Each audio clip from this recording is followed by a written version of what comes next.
Alright guys, so the One Piece live action season 2 just released on Netflix.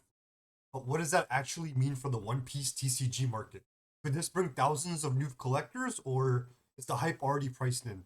So I want to go through this with you guys and let's analyze together and figure out anything new or yeah, let's just gather the data.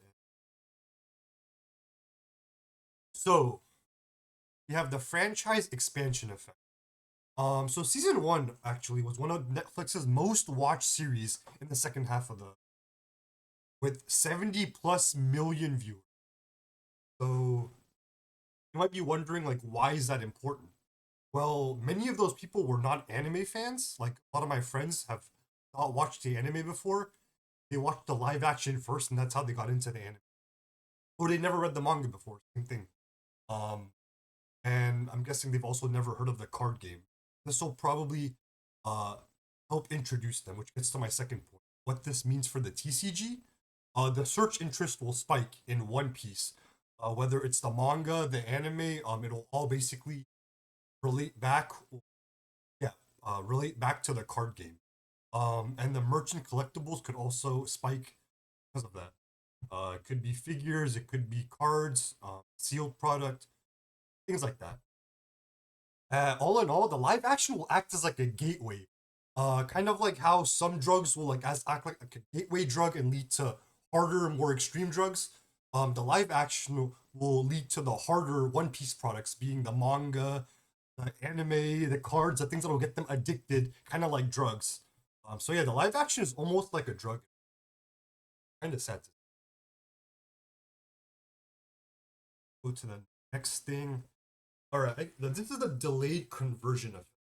So the thing is, most new fans will not buy the cards immediately. It doesn't go from watching the live action to the collectibles or watching the live action straight to the cards. There's a specific pipeline that it has to go through. So the typical pipeline, which I noted down here, is they watch the show. Uh, Basically, from after watching the show, then they could get to step two. Step two is they become interested or a fan of some characters. Some people might be interested in One Piece in general, or some people may not like One Piece, but they might like Luffy as a character, or Zoro as a character, or his personality. Um, the step after that is they watch the anime or read the manga. I think typically it's watch the anime because if they watch the live action, they're probably more of a watcher than a reader. After that, it's they discover the collectibles, it's the figurines, the cards, sealed products, things like that. And the last step is how they get you is then they buy those figures, those cards. So that is the last step in the pipeline. So that's how they went from watching the show, starting from watching the show, all the way down the pipeline to buying the cards. Um, but this could be slow. This could be a 2 to 8 or even longer month process. Until the card spikes. It could take more seasons, depending on how the season does and how much viewers or people.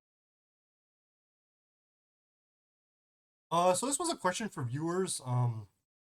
Would character introductions drive up hype? So if the One Piece like live action introduced Blackbeard, Boa, or Ace, I feel like some viewers may really like those characters, and become exposed to the anime or even dive deeper, and that could drive up them to buy some of these cards out. Whether it's buying it for the display, because they love the live action character so much, buying it to invest in because they believe in it. So that could be something to think about. Oh boy, the social media effect. So with the live action out now, there'll probably be a lot of YouTube search spike or YouTube algorithms that'll be boosting the live action clips or things like that.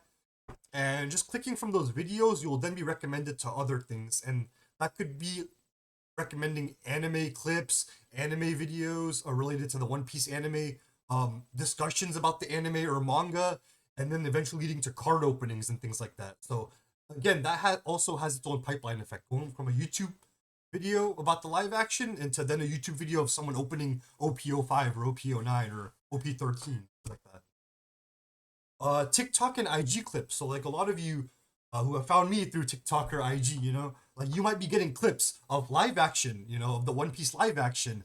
And from there, if you go from there, you could be getting clips of the One Piece anime or manga, or pack openings, things like that. So these all indirectly will push people to open the packs, or look into cards, or build decks, or buy singles.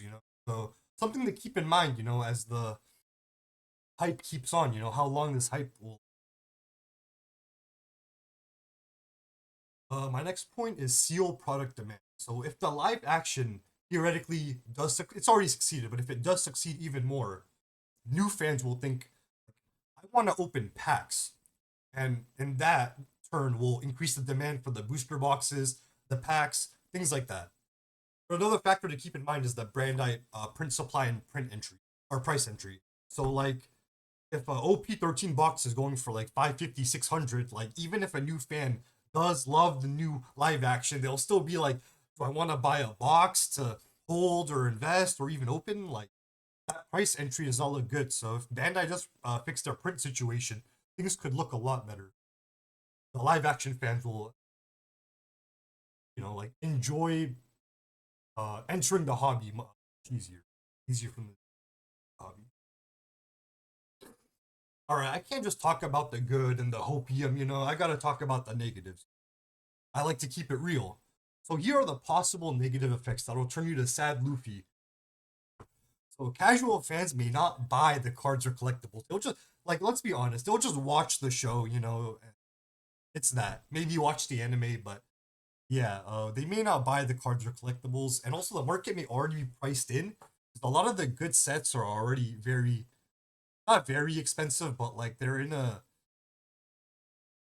like not attractive price points, such as OP09 being 600, OP13 being like 550. But I think ABO3 is dropping a little. It's like 300 or 299 last I checked. OP14 is still affordable, so those will be the sets to keep an eye on in the coming weeks and months. To see how really the new collectors or fans feel of these TCG sets. And yeah, it's just the TCG audience versus the TCG audience will probably still always be much. These don't overlap really. Short term versus long term. So, in all honesty, there might be some small cart spikes, or maybe even nothing. Like I've been eyeing the market a bit, and there hasn't really been anything much changes. If anything, prices have been dropping, which I didn't expect. So that's me being honest. Yeah, I didn't expect that. Yeah, there may be also a small sealed demand increase, depending on, because I don't know, I don't think everyone just binge watched the entire season this quick, I think it just came out a day or 2 days ago as of recording, so people, have jobs, they have things to do, responsibilities, so they might be slowly watching it. And yeah, just social media hype. You'll be seeing the clips, you'll be seeing the social media. That's something. And for the medium term, there'll be new collectors entering the hobby, probably. A small demand for character cards, like whoever's been displayed in the anime, so like Zoro and Luffy, or sorry, the live action, and older sets becoming more nostalgic. In the long term, if the show continues for many seasons, I'm feeling pretty bullish, but not just based off the live action, just in general. My overall prediction is, yeah, I don't think the live action will cause an instant price spike or that much movement. Um, But in the long term, if there is a I think there will be a stronger franchise demand overall, and there will be more collectors entering the hobby. Because again, the live action will act as the gateway to get into the anime or the manga, and from there, once they understand how beautiful and amazing One Piece is, then they'll get into the collectibles or the cards or yeah, the sealed products, things like. Thanks for watching. I didn't want to keep it too long. Hopefully it wasn't too long, but yeah, just my raw take. I think yeah, not really much short term effect. I would think is my prediction, but medium to long term, maybe we see a little more effect from that turn to collect. But yeah, know what you think. Thank you for watching. Peace.